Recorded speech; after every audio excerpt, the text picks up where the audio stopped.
एक राजा था। उसके महल के उपवन में एक आम का पेड़ था। उस आम के पेड़ पर एक तोता रहता था। एक बार तोते को कहीं से सोने की एक असरफी मिल गई। तोता असरफी का भला क्या करता, इसलिए तोते ने वो असरफी लाकर राजा को दे दी। तोते को लगा कि राजा उसे धन्यवाद देगा, लेकिन राजा ने उससे कुछ नहीं कहा।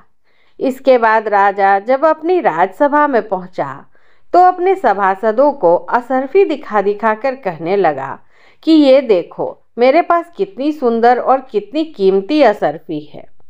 ये आपको कहाँ से मिली? एक सभासद ने पूछा। ये मेरे पुरखों के समय से मेरे पास है, राजा ने झूठ बोलते हुए कहा। जब इस बात का पता तोते को चला तो उसे बहुत क्रोध आया कि राजा ने सभासदों को ये क्यों नहीं बताया कि ये असरफी एक तोते ने दी है। तोते ने राजा के पास जाकर उससे झूठ बोलने का कारण पूछा। यदि मैं कहता कि तुमने मुझे यह असरफी दी तो लोग मुझ पर हंसते कि मैंने एक तोते से असरफी ले ली, राजा ने कहा। लेकिन सच तो यही है, तोता बोला। इससे क्या होता है, जो मैं कहूँगा वही सच माना जाएगा, राजा इठलाकर बोला। लेकिन मैं सबको सच बताकर रहूँगा, क्योंकि जब मैंने आपको यह असरफी दी है तो आपको मुझे इसका श्रेय देना ही चाहिए। भले ही मैं तोता हूँ तो इससे क्या होता है। व्यक्ति अपने कर्म से बड़ा होता है, जाति, धर्म या समुदाय से नहीं। आप राजा हैं, आपको यह बात समझनी चाहिए, तोते ने राजा से कहा। ठीक है, तुमसे जो बने सो कर लो, तुम्हारा कहा कोई नहीं मानेगा, राजा हंसकर बोला। राजा के व्यवहार से क्षुब्ध होकर तोता अपने घोंसले में लौट आया। कुछ देर बाद तोता पेड़ की सबसे ऊंची फुनगी पर बैठ गया और जोर जोर से चिल्ला चिल्ला कर कहने लगा, बात सुनो सब करके गौर, राजा ठहरा पक्का चोर। उसने एक असरफी पाई जो तोते ने उसे दिलाई। राजा अब कहता है अपनी, जो है एकदम चीज पर आई। राजा के नौकरों ने तोते का गाना सुना तो भागकर राजा के पास पहुंचे और तोते के गाने के बारे में उसे बताया। राजा समझ गया कि तोता सबको असली बात बताए बिना नहीं मानेगा।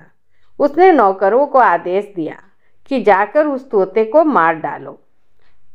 नौकर राजा का आदेश पाकर तोते को मारने जा पहुंचे, मगर तोते को मारना आसान नहीं था।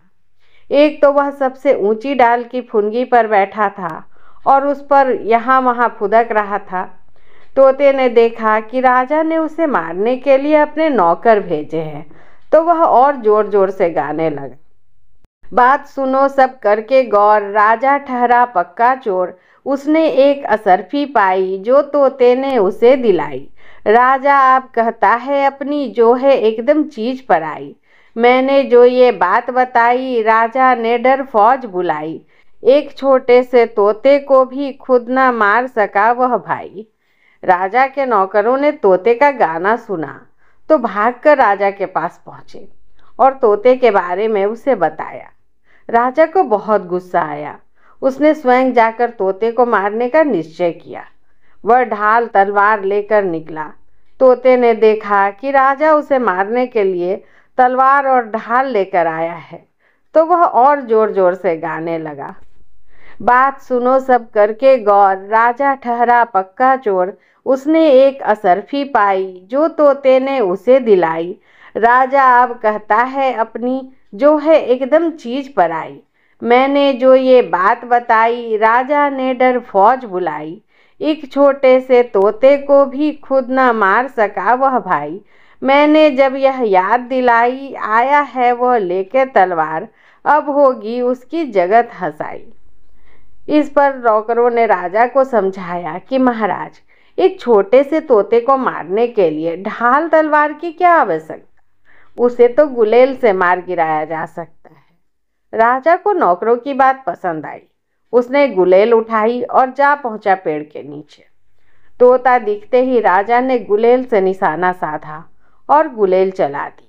तोता तो फुदक कर दूसरी डाल पर जा बैठा, लेकिन गुलेल का कंकड़ डाल से टकराकर पलटकर राजा को आ लगा। कंकड़ लगते ही राजा के प्राण पखेरु उड़ गए। इस प्रकार नन्हे से तोते ने राजा को उसके झूठ का दंड दे दिया और सबको दिखा दिया कि किसी को भी अपने से छोटा मानकर उसके अधिकारों का हनन नहीं करना चाहिए।